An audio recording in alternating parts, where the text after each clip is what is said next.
Guys, happy Wednesday. I hope you are having a good week. And guys, it's Wednesday, so it means we are that much closer to the weekend. So don't give up, keep going. Okay, we're going to make it.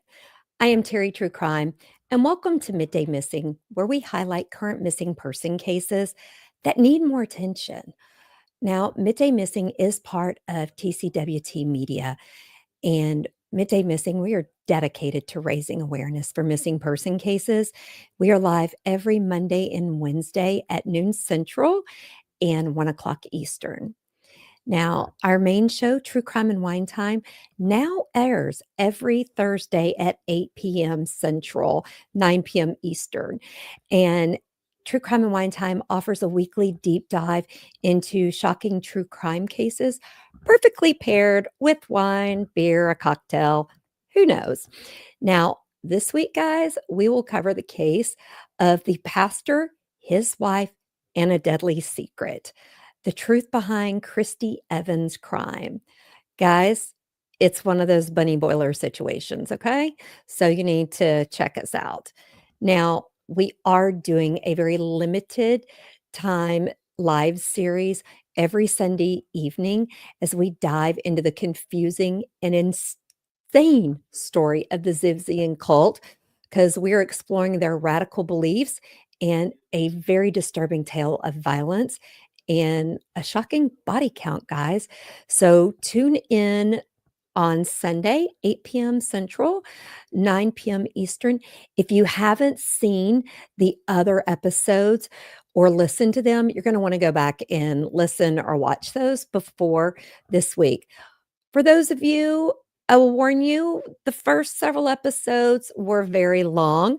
Going forward, our episodes shouldn't be as long, but you will understand when you listen. There is a lot to cover, guys. Also, in case you haven't heard, me and JT will be live in person on May 3rd at Hamilton Pool Vineyard and Farms in Dripping Springs, Texas, right outside of Austin, guys. So, we're going to bring you our normal deep dive bunny boiler stuff in the shocking case of the Austin, Texas yogurt shop murders. And guess what? We're going to be doing it there in person with some wine, some cows. That's a lot going on, but you get to see me and JT. Now, tickets are officially on sale now, so don't wait. Grab yours, join us. It's going to be unforgettable. Now, if you are one of our YouTube channel members, which is our paid channel, you will get to see this live streamed from the show real time. That will be just for channel members. So if you're not a channel member and you want to see this, you might want to become a channel member so you can watch it because we are doing another live in-person show in July. That one will also be live streamed. So you don't want to miss this. If you think we're insane when we're not in the same room, oh, honey, buckle up because us together in the same place, me and JT's ADD, it's quite the mess, but we get the job done.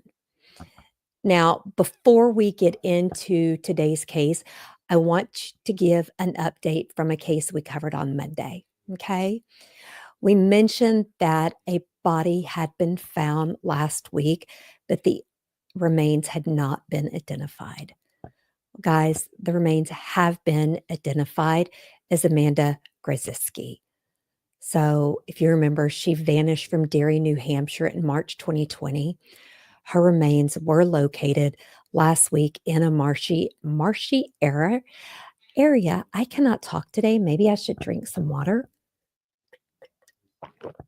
Sorry, guys, it's the antihistamines drying me out.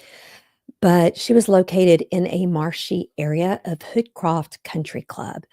Now, the discovery came after a tip was called in, and thanks to drone mapping by a civilian drone pilot, Janice Keller, who flagged several suspicious areas. One of them led searchers to Amanda. Now, the New Hampshire Attorney General's office have confirmed this, okay? The remains are Amanda's. The investigation into how she died is still ongoing. For Amanda's family and the community, this is the answer they've waited over 5 years for. And guys, now they begin their next chapter of justice and healing. And we want to let them know our hearts, prayers, and all of our beings are with them. Now, guys, did you hear what I said? I said a tip led to Amanda being found. Yes, you heard me, a tip. Tips are critical. So please, guys, if you know something about a person who is missing or has been murdered, please say something. Guys, you can always report anonymously to the FBI at fbi.gov/tips. They don't even have to be involved in the case, and you can still make a tip to them. So I want you to think about that. If you're holding on to information and you're saying, somebody else will call it in, or, oh, what if it's just a rumor? Or, oh, I don't want to get involved. Guys, do the right thing. Call in. That one tip could lead to another family. Okay? Another family. Think about that. I know I'm saying it multiple times, to another family bringing home their loved one. I'm not going to cry, but I'm thinking about it. So just please do the right thing. Okay? Now, our first case today is Erin Marie Gilbert. She was born May 4th, 1971, in San Francisco, California, and she vanished on July 1st, 1995, at the age of 24. Guys, I believe she might have been born in Washington and then was raised in California. I think I've got that wrong there. So pardon me if I do. But she vanished on July 1st, 1995, at the age of 24. Erin had moved to Anchorage, Alaska, where she worked as a nanny for a friend of her sister's, and she lived with her sister Stephanie and her brother in law. Now, she went missing during a visit to the Girdwood Forest Fair in Girdwood, Alaska. Now, Erin is described as a kind and confident woman who was outgoing. And guys, they said she was kind to everyone she met. Now, on that day, Erin attended the fair with David Combs, a man she had met just days earlier at Chilkoot Charlie's. Guys, what is a Chilkoot? If anybody knows, I need to know what a Chilkoot is. But they met at Chilkoot Charlie's, which is a bar in Anchorage. Okay. Then days later, they went to this fair. They departed Anchorage around 4 p.m. and were lasting together at the fair's beer garden around 6 p.m. Now, Erin was wearing black leather jacket, a black and white shirt, mountain boots, and black jeans. Now, according to David, upon returning to his car, they discovered the battery was dead due to him leaving the headlights on. He claimed he left Erin to search, or excuse me, he left Erin in the car so he could go search and find help from a nearby friend's house. Now, he spent approximately roughly around 2 hours searching unsuccessfully for help. And he says upon his return to the car, Erin was gone. She was nowhere to be seen. Now, David stated that he assumed she had returned to the fair, and after finding his car operable all of a sudden, he searched for her until about 1 a.m. without success. Now, the following morning, after receiving a call from David inquiring if Erin had returned home, her family initiated a search of the fairgrounds and surrounding woods. Okay, guys, I gotta just stop. If he didn't find her by 1 a.m., why did he wait till the next morning? Because I'm here to tell you, I wouldn't have been able to go to bed if I was David. I don't care if I woke somebody up at 1 a.m. I would have been calling them, okay, to see where she was. But that's just me. So I shouldn't try to assume what somebody would do. Just telling you what I would do. Now, Stephanie, who was Erin's sister, called to report her sister missing, but She was told that her sister was an adult and she had the right to leave if she wanted to. Okay, guys, I hate everything about that comment. I hate everything about it. Now, it wasn't until the family went vocal with a local news station that law enforcement got involved. So, guys, I want to remind you in our tips I've given, if a loved one of yours goes missing and the cops won't listen to you, go to the media, go to podcasts, go wherever you have to. Okay. Don't wait for them because time is critical. Now, Alaska State Troopers did get involved and they did finally conduct extensive searches using helicopters and search dogs, but say they found no trace of Erin. In 2017, Lieutenant Randy McFerrin of the Alaska State Troopers commented on the case. He said, "We don't know for sure what happened. We don't know if this was foul play or not. We just don't know. We don't have any witnesses. We don't have any human remains. We don't have a crime scene. We don't have much of anything. So it's going to be very hard. But like I said, somebody knows something." Um, Deputy Farron, what do you mean you don't have a crime scene?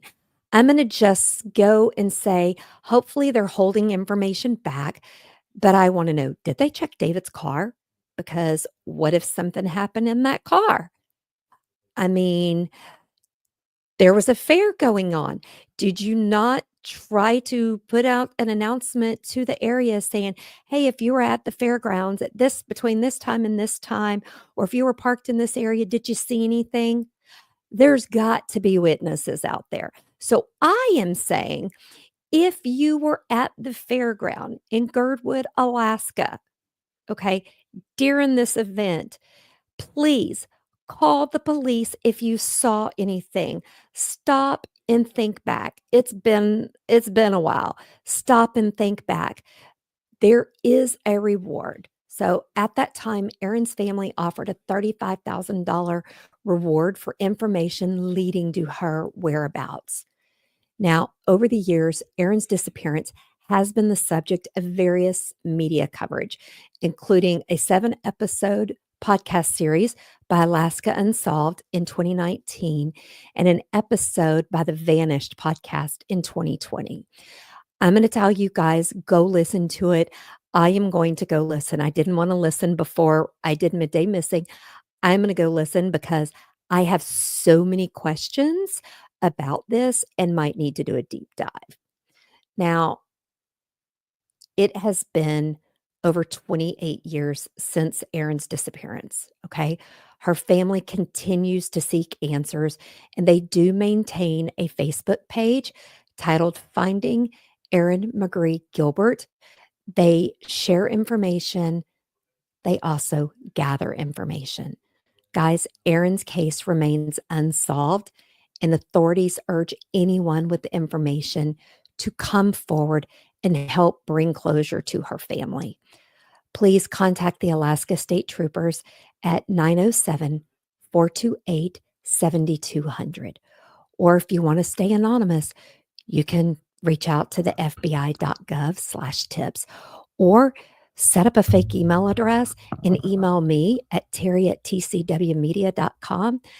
I will be happy to share that information with them. Okay.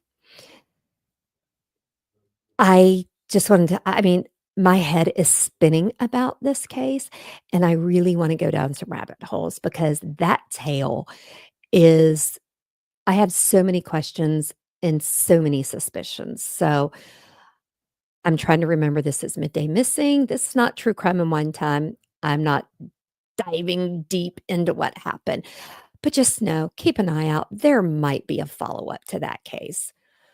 Okay, next, we are going to talk about Zachary Daniels. Now, before I get into the case, I want to say welcome to Malaya. I hope I said it right, or if it's, I think it's Malaya. I see she posted in the chat at 11:15 last night saying that is her dad. I just want to tell her our hearts go out to you. And if there's anything we can do, please reach out to us, okay? Um, Let me tell you about the disappearance of 38-year-old Zachary Von Daniels from Eureka, California. Because, guys, it's like most of Midday Missing cases, it's very suspicious. Now, February 14th, 2023, Valentine's Day.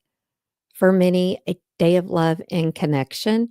And for Terry here, my favorite holiday. Okay.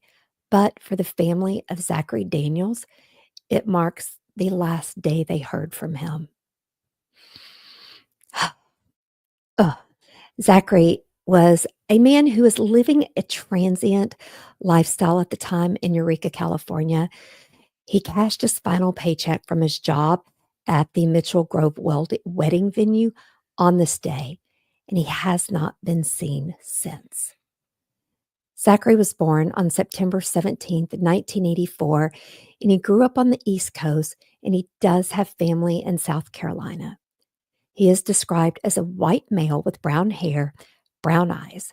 He is 6 feet 3 inches tall. He's a tall dude, guys. He's a tall one. And he weighs approximately 180 pounds. Now, he has a scar near his left eye and a tattoo of a snake and a rose on his left forearm. Now, he was known to wear black rimmed rectangular glasses, and he often kept his hair longer and tied in a small ponytail. Now, like I said, after cashing his paycheck, he seemingly vanished. His family was concerned after not hearing from him and reported him missing in June of 2023.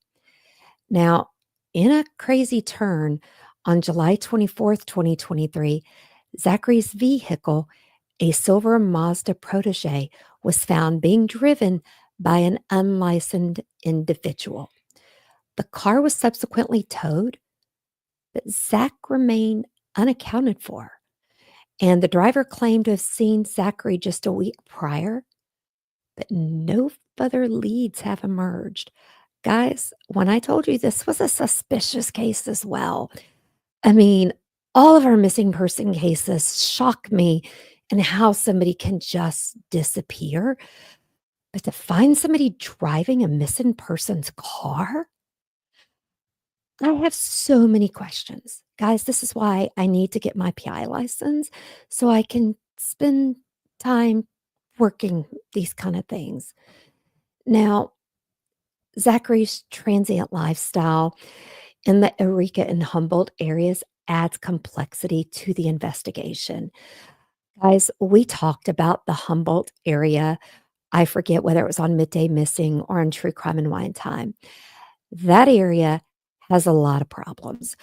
A lot of growers there, a lot of drug areas. Not saying he's involved in that. I just want to say, even going through that area is very dangerous. Now, authorities have reached out to the public for assistance. But guys, leads are scarce. Okay. The circumstances surrounding his disappearance raised numerous questions like, did he choose to disappear? Did he meet with foul play?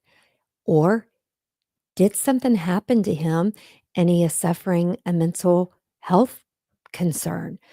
We don't know. Okay. But the discovery of his vehicle in someone else's possession deepens the mystery for me.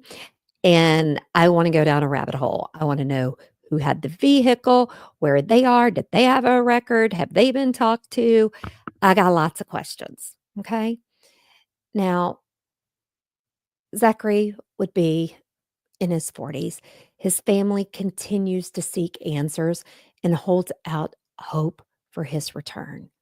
So, if you have any information regarding Zachary's whereabouts or his activities in February or now, okay, please contact the Eureka Police Department Investigation Unit at 707 441 4300.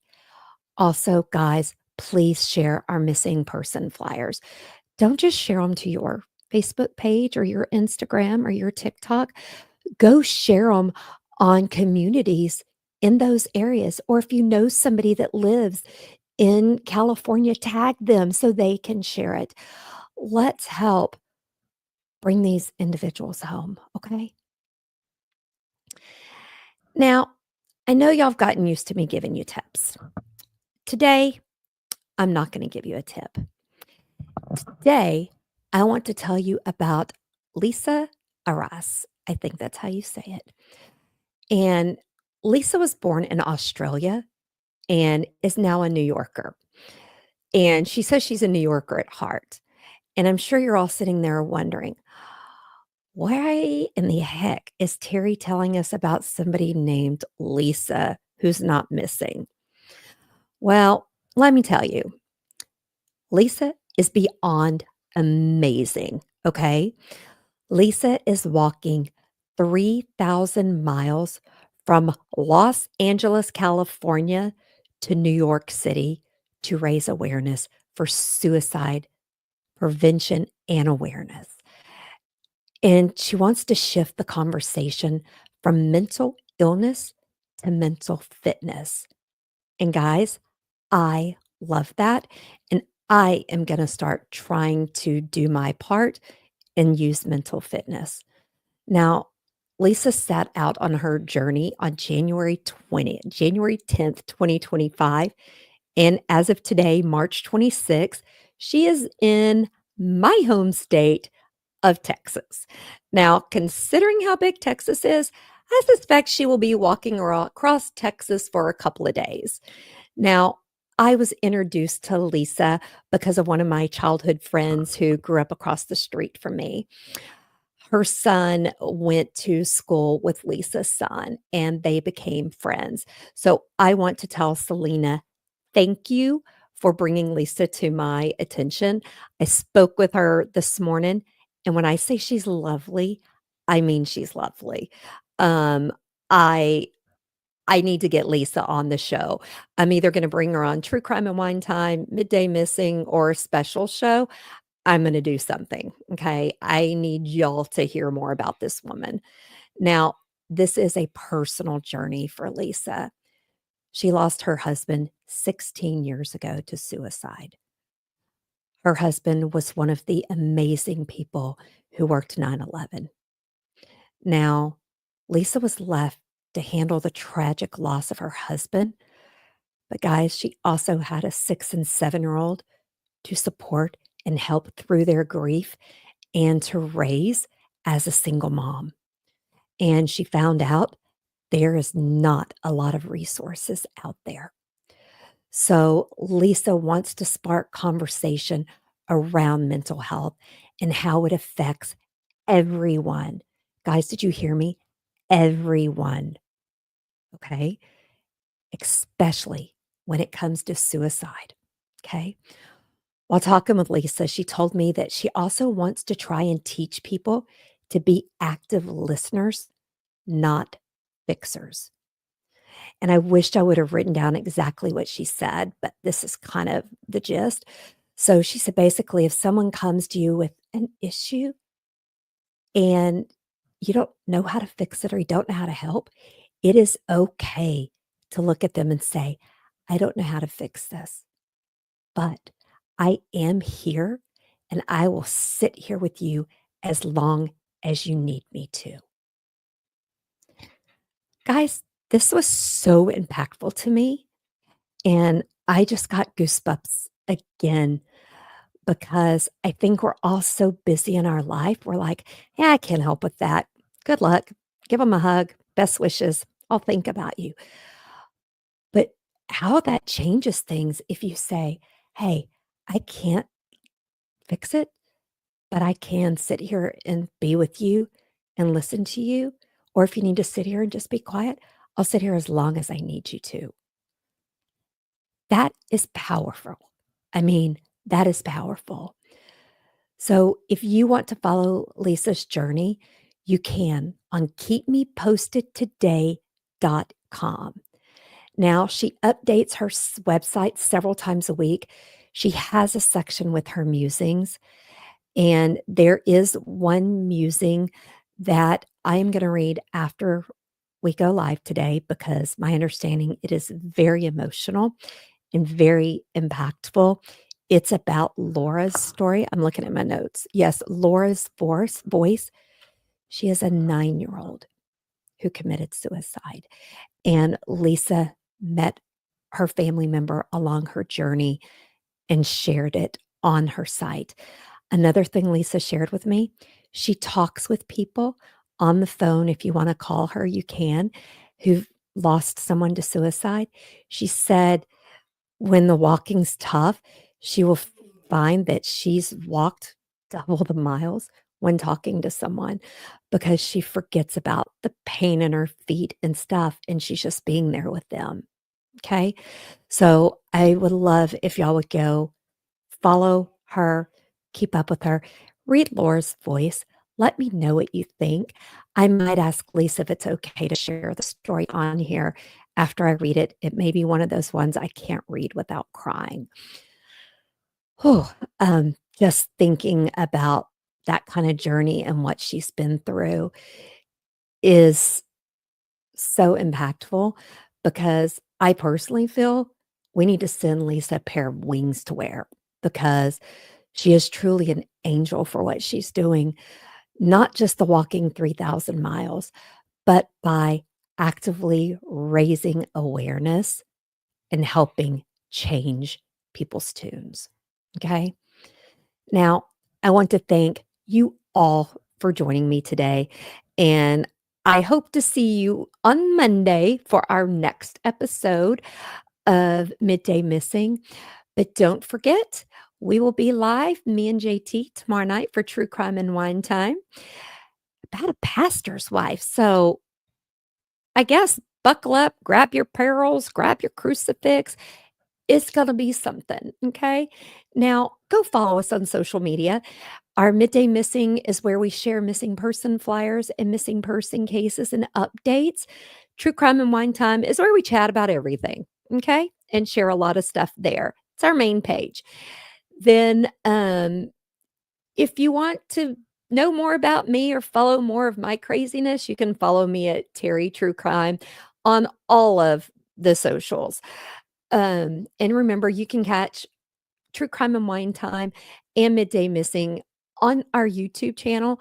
Also, we stream it live on Facebook, and you can listen to it on your favorite podcast platform.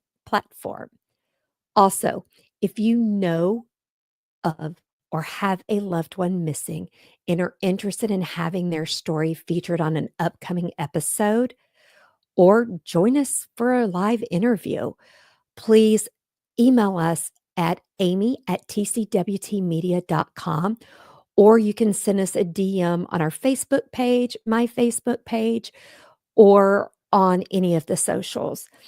Just to let you know, on our in-person live shows, to kick off our in-person live shows before our main case, we are going to cover a missing person case in that area.